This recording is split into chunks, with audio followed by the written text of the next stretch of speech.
وعلیکم السلام ورحمۃ اللہ وبرکاتہ۔ اللہ رب العالمین خوش رکھے، خیر و عافیت میں رکھے اور مزید علم دین حاصل کرنے کی توفیق عطا فرمائے۔ سوال یہ تھا کہ یہ 1442 ہجری کا موقع ہے اور کرونا وائرس کا قہر اپنے زوروں پر ہے، جس کی وجہ سے حج اور عمرہ کرنے والے کے لیے ماسک پہننا لازم قرار دیا گیا ہے۔ تو کیا احرام کی حالت میں ماسک پہننے سے فدیہ دینا لازم اور ضروری ہے؟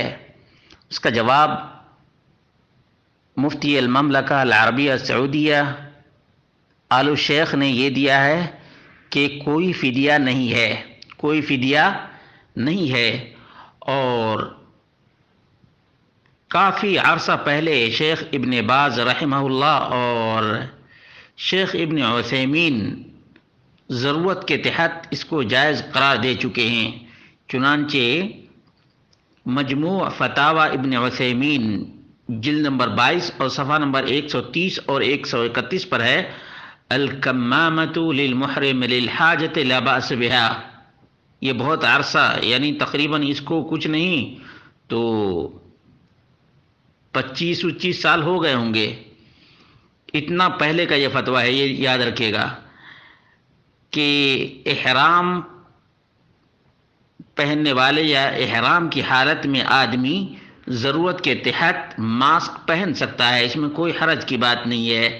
مثال کے طور پر ان یکون فی الانسان حساسیہ فی انفہ، کسی انسان کو ناک میں الرجی ہو، فیحتاج للکمامہ، تو اس کو ماسک کی ضرورت ہوگی۔ او یمر بدخان کثیف، یا بہت ہی تیز دھواں ہو تو وہاں پر بھی ماسک کی ضرورت ہوگی، فیحتاج للکمامہ۔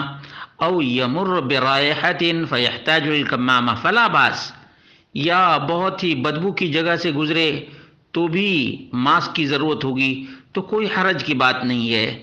کتنا عرصہ ہو گیا، آج بہت سے لوگ فتویٰ دے رہے ہیں کہ کسی نے ماسک استعمال کر لیا تو اس کو فدیہ دینا پڑے گا، تو یہ کرنا پڑے گا۔ شیخ ابن عثیمین کے فتاویٰ میں یہ موجود ہے۔ اسی طرح سے شیخ عبداللہ بن عبد الرحمن الجبرین عرصہ دراز قبل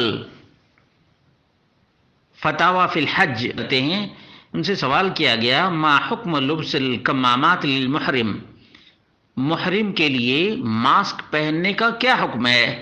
جواب یجوز ذلک عند الحاجہ، وقت ضرورت جائز ہے۔ یہ بھی زمانہ قبل کا فتویٰ ہے، عرصہ ہوا۔ اذا کان ہناک روائح کریہہ یتأذی منہا المحرم، جب کوئی ایسی بدبو ہو جس سے محرم کو تکلیف ہو تو ایسی صورت میں ماسک پہننا بالکل ہی جائز ہے۔ یجوز ذلک عند الحاجہ فیلبس الکمام الذی یغطی الانف والفم وقت الحاجہ، تو وہ ماسک لگا لے گا جس سے ناک اور منہ کو ڈھانک لے۔ دیکھا، یہ واضح ترین فتویٰ ہے، اس لیے ان تمام لوگوں کو ڈرنا چاہیے جو لوگ بغیر علم کے فتویٰ دیتے ہیں۔ شرعی علوم میں جب تک رسوخ نہ ہو اور مصالح اور مفاسد کو جب تک نہ جانے تب تک فتویٰ بازی نہیں کرنی چاہیے۔ اب اتنے صریح ترین فتاویٰ علماء قدامى اور علماء کبار کے موجود ہیں، اس کے باوجود آج بہت بڑا مسئلہ بنا ہوا ہے اور لوگوں کو شک میں ڈالا جا رہا ہے۔ اس لیے اللہ کے بندو، اللہ سے ڈرو۔ یہ جو کرونا وائرس ہے اس کو معمولی نہ سمجھو، معمولی نہ سمجھو۔ احتیاطی تدابیر استعمال کرنے میں کوئی حرج کی بات نہیں ہے، کوئی حرج کی بات نہیں ہے۔ اللہ رب العالمین یہ باتیں سمجھنے کی ان تمام اخوان کو توفیق عطا فرمائے جو جلد بازی کرتے ہیں اور جلد بازی میں منمانی فتویٰ دیتے ہیں۔ اس لیے ان باتوں پر توجہ دیں اور اللہ رب العالمین سے ڈریں۔ اللہ رب العالمین ہی توفیق دینے والا ہے اور تمام تر امراض اور اسقام سے رب کائنات ہی بچانے والا ہے۔